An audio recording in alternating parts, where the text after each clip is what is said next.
ఇక్కడ చూడండి 5th class maths problem ఒకటి ఏం చెప్పండి. Rahul bought a second hand car 5,67,985 rupees. ఒక రాహుల్ అనే వ్యక్తి ఏం చేసి చెప్పండి, ఒక కార్ కొన్నాడు, సెకండ్ హ్యాండ్ కార్ కొన్నాడు. అది ఎంత చెప్పండి, 5,67,985 రూపీస్ పెట్టి ఒక కార్ కొన్నాడు. ఓకే కదా. నెక్స్ట్ ఏం చేసి చెప్పండి, and spend rupees 1,95,990 rupees on repairing and పెయింటింగ్కి మళ్ళీ కార్ కొన్నాడు కదా. ఓకేనా. కార్ ఎంత కొన్నాడు, సుమారుగా 5 lakhs పెట్టి కొన్నాడు. కానీ దానికి ఎంత పెట్టుబడి పెట్టాడు అంటే, దానికి స్పెండ్ చేశాడు అంటే దానికి పెయింటింగ్ వేస్తారు కదా. సెకండ్ హ్యాండ్ కార్ అంటే ఎలా ఉంటుంది చెప్పండి, మనకి కొంచెం తుప్పు పట్టి ఉంటుంది, కొంచెం టైర్స్ బాగు అలా ఉంటుంది కదా కారు, చూసారా. దాని రిపేరింగ్కి మళ్ళీ పెయింటింగ్ చేయడానికి ఎంత ఖర్చు అయింది, దానికి ఎంత ఖర్చు అయిందమ్మా, 1,95,990 రూపీస్ ఖర్చు అయిందండి. ఓకేనా. మరి ఇప్పుడు తను ఎంత కొన్నాడు చెప్పండి కారు అంటే, ఈ కారు 5,67,985 రూపీస్. వాళ్ళు దానికి ఎంత ఖర్చు పెట్టాడు ఇప్పుడు, 1,95,990 రూపీస్ ఖర్చు పెట్టాడు. అంటే టోటల్గా ఎంత పెట్టుకున్నాడు, ఈ రెండు యాడ్ చేసుకుని వస్తే లేదా, అంతేనా. ఒక వస్తువు కొన్నాడు, దానికి రిపేరింగ్ పెయింటింగ్ చేస్తే ఎంత అయింది, ఇంత ఖర్చు అయింది. అంటే ఏం చేయాలి మన దాన్ని, ఈ రెండు యాడ్ చేసుకుంటే అది ఎంత కొన్నాడో తెలిసిపోద్ది కదా. ఓకేనా. తర్వాత ఏం చేస్తా చెప్పండి, he them sold it for rupees 8,09,565 రూపీస్కి అమ్మేసుకున్నాడు. మళ్ళీ ఏం చేశారు, కొన్నాడట తను, అమ్మేసుకున్నాడు. ఓకేనా. కార్ కాస్ట్ అని చెప్పండి, కార్ కాస్ట్ ఎంత, ఇదేనా 5,67,000 మరి దాని రిపేరింగ్ ఎంత అయింది, రిపేరింగ్కి 1,95,990 రూపీస్. ఇక్కడ రిపేరింగ్ కానీ పెయింటింగ్ కానీ దానికి ఖర్చు అయిన ఖర్చు కూడా ఈ యొక్క కారు కొన్న దాంట్లో మనం చూపించవచ్చా మనం, అంతేనమ్మా. ఓకేనా. ఇప్పుడు కారు యొక్క వాల్యూ ఇది, దానికి స్పెండ్ అంటే దానికి ఖర్చు చేస్తే ఎంత ఖర్చు, 1,95,000. అంటే టోటల్గా ఎంత పెట్టుకున్నాడు, ఈ రెండింటిని యాడ్ చేసుకుంటే వస్తుందా లేదా. ఓకే, రెండింటిని యాడ్ చేసుకుంటే తనకు ఖర్చు వస్తుంది. ఓకేనా. కానీ ఏం చేశాడు, అవి పెయింటింగ్ నెక్స్ట్ రిపేరింగ్ చేసి ఏం చేశాడు, మళ్ళీ రీసేల్స్ అంటే ఏం చేశాడు, దీన్ని అమ్మేశాడు, కార్ని అమ్మేశాడు. ఎంతకు అమ్మేశాడు చెప్పండి, 8 lakhs అమ్మాడు. సుమారుగా మనకి ఏం చేసి చెప్పండి, 8 lakhs అమ్మేశాడు. ఓకేనా. ఓకే, రాసుకోండి solution. Car second hand car cost, Rahul bought a second hand car, ఇలా రాసేద్దాం. కార్ కాస్ట్ ఎంత, 5,67,985 రూపీస్. కార్ కాస్ట్ చెప్పండి, కార్ కాస్ట్ ఎంతమ్మా, 5,67,985 రూపీస్. ఓకేనా, సరిపోద్ది కదా. నెక్స్ట్ రిపేరింగ్ అండ్ పెయింటింగ్ ఎంత ఖర్చు అయింది, రిపేరింగ్ అండ్ పెయింటింగ్ ఎంత ఖర్చు అయింది, రిపేరింగ్ అండ్ పెయింటింగ్కి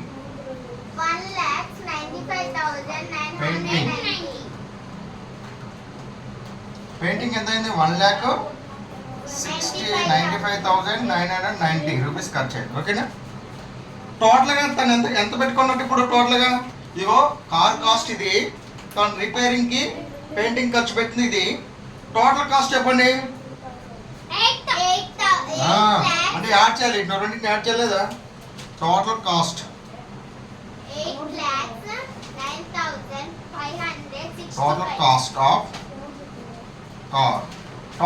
ఆఫ్ కార్ అని చెప్పండి. Total cost of car cost ఇది, దాని రిపేరింగ్ ఖర్చు ఇది. అంటే టోటల్ రెండు కలిపితే తను ఎంత కొన్నాడో తెలిసిపోద్ది. ఓకేనా. అప్పుడు చెప్పండి, 5 + 0 ఎంత, 5, 8 + 9 ఎంత, 17 క్యారింగ్ 1. ఓకే. 9 + 1 ఎంత, 10 + 9 ఎంత, 19, 9, 1 క్యారింగ్. ఓకేనా. 7 + 5 ఎంత, 12, 12 + 1 ఎంత, 13, 1 క్యారింగ్. ఓకేనా. 9 + 1 ఎంత, 10, 10 + 6 ఎంత, 16, 6, 1 క్యారింగ్. 5 + 1 ఎంత, 6, 6 + 1 ఎంత, 7, 7,63,975 రూపీస్ పెట్టి కొన్నాడు. ఓకేనా.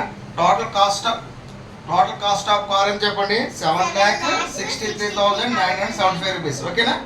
దేనికి చెప్పాడు చెప్పండి ఇది? దీంట్లో ఏముంది? కార్ కాస్ట్ ఉంది, దీంట్లో రిపేరింగ్ అండ్ పెయింటింగ్ కాస్ట్ కూడా ఉంది, మొత్తం కలిపి కదా. తనకు ఎంత పెట్టుకున్నాడు దాన్ని చెప్పండి? 7,63,975 రూపీస్ పెట్టుకున్నాడు, ఓకేనా. కానీ దాన్ని ఎంత ఎంత అమ్ముకున్నాడు చెప్పండి? ఎంతకు అమ్ముకున్నాడు? 8 lakhs కమ్ము, ఓకేనా. అంటే ఇప్పుడు లాభం వచ్చినాడా లాస్ వచ్చినాడా? ఇక్కడ 7 ఉంది, ఇక్కడ 8 ఉంది కదా, ఎక్కువ అమ్ముకున్నాడు కదా. మరి లాస్ వచ్చిందా గెయిన్ వచ్చిందా? ఎంతలే సుమారు? అంటే దీని నుంచి తీసేసి సరిపోతలేదా? అంతేనా తల్లి? రైట్, రాసుకోండి. Total cost of car. Next sold of car ఎంత? సోల్డ్ ఆఫ్ కార్ ఎంత కొన్నాడు చెప్పండి? ఎంత కమ్మాడు? 8,09,565, ఓకేనా. ఇది కాస్ట్ ఆఫ్ ప్రైస్,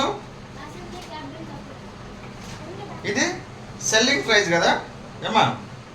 ఇది కాస్ట్ ఆఫ్ ప్రైస్, ఇది సెల్లింగ్ ప్రైస్. నేను ఇంకా రాస్తాను ఇక్కడ.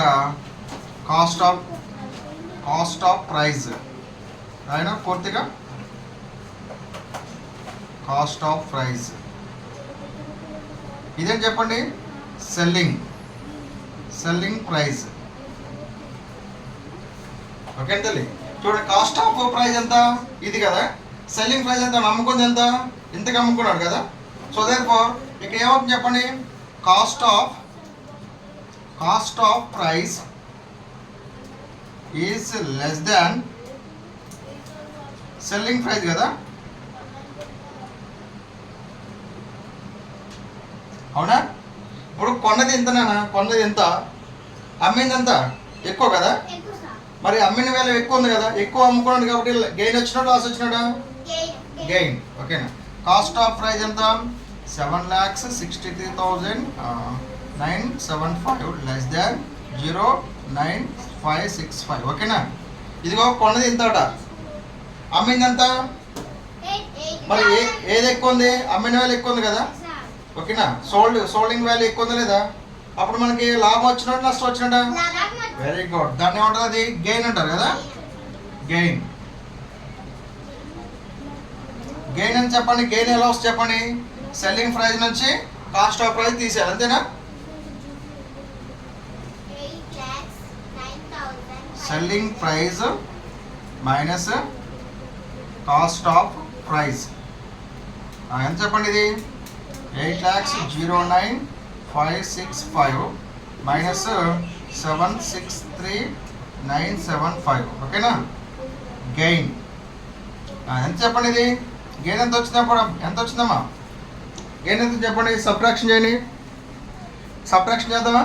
ఇక్కడ చూడండి ఎలా చేద్దాము. 8,09,565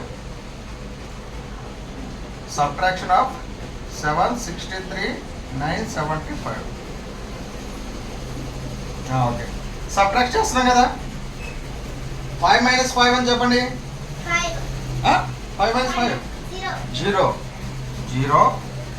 నెక్స్ట్ 6లో 7 పోతుందా? ఓకేనా. అప్పుడు ఏం చేయాలి? బారింగ్ తెచ్చుకోవాలి కదా. బారింగ్ తెచ్చుకుంటే ఇది 16 అవుతుంది, ఇది 4 అవుతుంది కదా, అవునా. ఇది 4 అవుతుంది, ఇది 16 అవుతుంది. 16 మైనస్ 7 ఎంత? 9. ఇక్కడ 4 ఉంటుంది కదా ఏమా. ఇక్కడ 4 మైనస్ 9 ఎంత? 4 పోదు కదా. అప్పుడు మనం బారింగ్ తెచ్చుకోవాలి. ఎంత? 14 అవుతుంది. ఎప్పుడు ఎంత? 8 అవుతుంది, ఓకేనా. 14 మైనస్ 9 ఎంత? 5, ఓకేనా. ఇప్పుడు ఎంత ఉంటుంది? 8 ఉంటుంది కదా. 8 మైనస్ 3 ఎంత? 5, ఓకే. నెక్స్ట్ ఇక్కడ 0 నుంచి 6 పోతుందా? నాట్ ఎట్ ఆల్ పాసిబుల్, ఓకేనా. What you have to then? బారింగ్, ఓకేనా. టేక్ 1. ఇక్కడ 7 ఉంటుంది, ఓకేనా. ఇక ఎంత? 10 - 6. 10 - 6 ఎంత? ఆబ్వియస్లీ 4. ఇక్కడ 7 ఉంటుంది కదా బారింగ్ వస్తే. 7 - 7 ఎంత? 0. అది లెఫ్ట్ హ్యాండ్ సైడ్ 0 ఉన్న ఒకటే, లేకపోయినా ఒకటే, ఓకేనా. ఎంత? 0 lakhs, very good. 0 lakhs 45,000. So therefore 0 lakhs 45,000 550. It's is equal to ఇక్కడ లెఫ్ట్ సైడ్ జీరో ఉంది కాబట్టి అది అవసరం లేదు కదా. 45,550 రూపీస్. ఎంత లాభం వచ్చింది చెప్పడానికి? 45,000 వచ్చింది సుమారుగా. అవునా కదా? ఏం చేస్తే చెప్పండి ఇది ఈ ప్రాబ్లం అర్థమైందా మీకు? ఇది కౌశిక్, ఏం పేరు? కౌశిక్, అర్థమైందా? ఇప్పుడు చూడు ఏం లేదు. ఇప్పుడు కార్ కాస్ట్ ఎంత? 5 lakhs సుమారుగా. 5 lakhs. దానికి రిపేరింగ్ ఎంత ఖర్చు పెట్టాడు? 1 lakh. మొత్తం ఈ రెండు ఎంత ఖర్చు పెట్టింది కూడా మనం కొన్న దాంట్లో చూపించవచ్చు కదా. కార్ కాస్ట్ 5 lakhs సుమారుగా. రిపేరింగ్ పెయింటింగ్ దానికి పెయింటింగ్ వేసాడు 1 lakh పెట్టి పెయింటింగ్ వేసాడు. మొత్తం ఎన్ని లక్షలు పెట్టుకున్నాడు? 6 లక్షలు పెట్టుకున్నాడు కదా సుమారుగా. ఎంతకు అమ్ముకున్నాడు వాడు? 8 లక్షలకు అమ్మాడు కదా. అంటే సుమారుగా లాభం వచ్చినట్టుగా మనకి అట్లా అనమాట. అర్థమైందా? ఇప్పుడు బెటర్ ఎగ్జాంపుల్ చెప్పనా? ఇప్పుడు నువ్వేం చేస్తావు చెప్పండి. ఒక షర్ట్ కొంటావు నువ్వు షాప్కి వెళ్ళి ఎంత కొంటావు? నువ్వు 100 రూపీస్ కొంటావు. ఓకేనా? నువ్వేం చేస్తావు చెప్పండి? 100 రూపీస్ కొంటావు. దానికి ఏం చేస్తావు? నీకు చాలా పొడవైంది అంటావు. నీకు బాగా పొడవైనప్పుడు ఏం చేస్తావు? స్టిచ్చింగ్ చేస్తావు లేదా? స్టిచ్చింగ్ కాస్ట్ ఉంటుంది కదా. అయ్యో నాకు చాలా కానీ షర్ట్ నీకు బాగా నచ్చింది, అయ్యో బాగా పొడవు ఉంది అని చెప్పి కొంచెం కట్ చేపిస్తావు, స్టిచ్చింగ్ చేపిస్తావు. స్టిచ్చింగ్ చేసినందుకు ఎంత? 50 రూపీస్ తీసుకుందాం అనుకుందాం. 50 రూపీస్. ఓకేనా? మరి టోటల్గా నీకు షర్ట్గా ఖర్చు ఎంత? నీకు షర్ట్గా ఖర్చు ఎంత అవుతుంది నీకు? షర్ట్ కాస్ట్ నీకు 100 రూపీస్. నువ్వు దాని స్టిచ్చింగ్ ఖర్చు ఎంత పెట్టావు? 50 రూపీస్. టోటల్కి ఎంత ఖర్చు పెట్టినావు నువ్వు?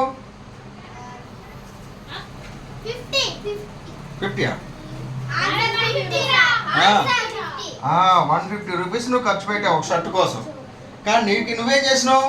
నీకు ఒక ఫ్రెండ్ వచ్చి నాకు కూడా కావాలని చెప్పేసి అన్నాడు వాడు షర్ట్ని, అదే షర్ట్ని కావాలన్నాడు. నువ్వేం చేసినావు? దాన్ని 200కి అమ్మేసినాడు. ఓకేనా? కాస్ట్ ఆఫ్ ప్రైస్ ఇది. నువ్వు సెల్లింగ్ ప్రైస్ ఎంత అమ్మేసింది? దాన్ని 200కి అమ్మేసినావు. మరి నీకు లాభం వచ్చినట్టు నష్టం వచ్చినట్టు? ఎంత లాభం వచ్చినట్టు? 200 అట. ఇక్కడ 150కి కొన్నావు, 200కి అమ్మేసినావు. ఎంత లాభం వచ్చినట్టు? 50 రూపీస్ లాభం వచ్చినాడు. అంతేనా లేదా? సో దేర్ఫోర్ అంతేది 200 మైనస్ 150 గెట్ 50 రూపీస్ లాభం వచ్చినాడు. అర్థమైందా? Okay right. ఇది రాసుకోండి. మొత్తం రాయాలి.